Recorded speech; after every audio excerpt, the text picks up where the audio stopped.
धर्मयुग पत्रिका के कलेवर में कलम हस्ताक्षर। दोस्तों, आपको याद होगा एक जमाने में धर्मवीर भारती के संपादन में धर्मयुग साप्ताहिक पत्रिका मुंबई से प्रकाशित हुआ करती थी।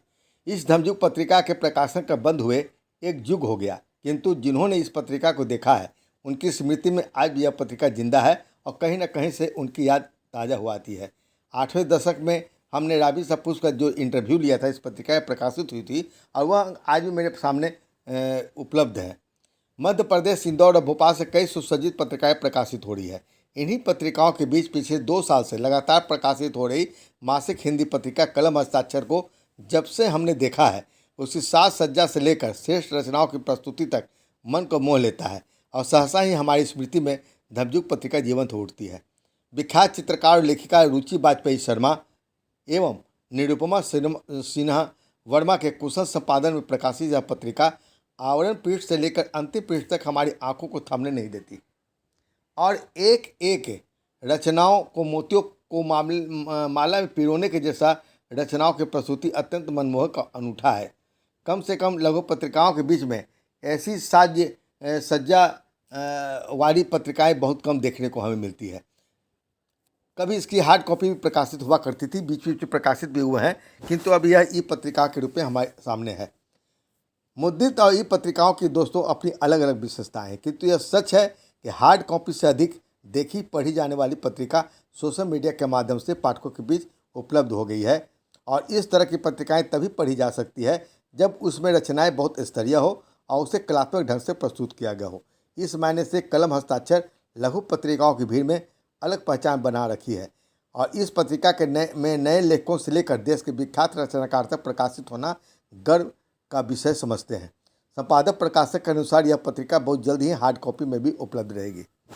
दोस्तों, अब आइए हम इस पत्रिका के भीतर थोड़ी ताक झाँक कर लें और जैसा कि आप अभी हमारे वीडियो में देख भी रहे हैं, इस पत्रिका के एक एक पृष्ठ कितनी सुसज्जित और संग्रहणीय बन पड़ी है। इस पत्रिका प्रत्येक पृष्ठ संभाल कर रखने लायक महसूस होती है।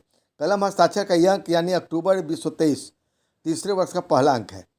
भावनाओं को शाब्दिक अभिव्यक्ति देती हुई यह पत्रिका साहित्य की विविध विधाओं को अपने में समेट रखी है और संपादिका में अपने सफ़रनामा पर बहुत बढ़िया ही निरुपमा जी ने अपनी संपादिका लिखा है और उसी तरह संपादिका के तहत कई बातों का उल्लेख किया गया है इस पत्रिका में। दरअसल किसी भी लघु पत्रिका के लिए इतनी लंबी दूरी तय कर पाना आसान नहीं होता।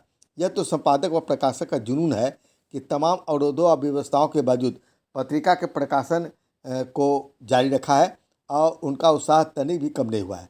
इसी प्रकार संपादक रुचि वाजपेयी शर्मा ने बहुत ही खूबसूरत अंदाज में लिखा है कि महबूब इंतजार में हो तो वही धड़कन नज़में गुनगुनाई रहती है और बेवफा हो गया हो तो वही धड़कन दीवारों से लिपट कर रोती है। चाँद से बेहतर यह ज़मीन क्यों न होगी, क्योंकि हर दिल का चाँद इस ज़मीन पर ही तो तशरीफ़ रखे हुए है। वाह, क्या खूबसूरत अंदाज है अपने दिल की बातों को पाठकों के सामने रखने की। इसलिए तो इस पत्रिका को सबसे पहले पढ़ने वाली यदि कोई सामग्री है तो वह है संपादकीय। इसके बाद तो पन्ने दर पन्ने आप खोलते चले जाइए, एक से बढ़कर एक कहानी, कविताएं, नज़में हमारे दिल को छूती चली जाती है। इस पत्रिका में साहित्य से लेकर जीवन के लिए उपयोगी कई सही सामग्रियाँ शामिल की गई है और कहीं कहीं तो धर्मयुग तो कहीं कहीं जिंदगी का एहसास हो आती है जब अशोक कुमार नेगी का आलेख जियो और जीरो दो जैसे आलेख भी हमें पढ़ने को मिलते हैं। बहुत सी कम पत्रिकाएं जो फिल्मी सामग्री को इतनी प्रमुखता से प्रकाशित करती होगी, जबकि यह पत्रिका कलम हस्ताक्षर के कई अंक फिल्म विशेषांक के रूप में प्रकाशित हुए हैं। प्रस्तुत अंक में प्रकाश हिंदुस्तानी का आलेख ए मालिक तेरे बंदे हम फिल्म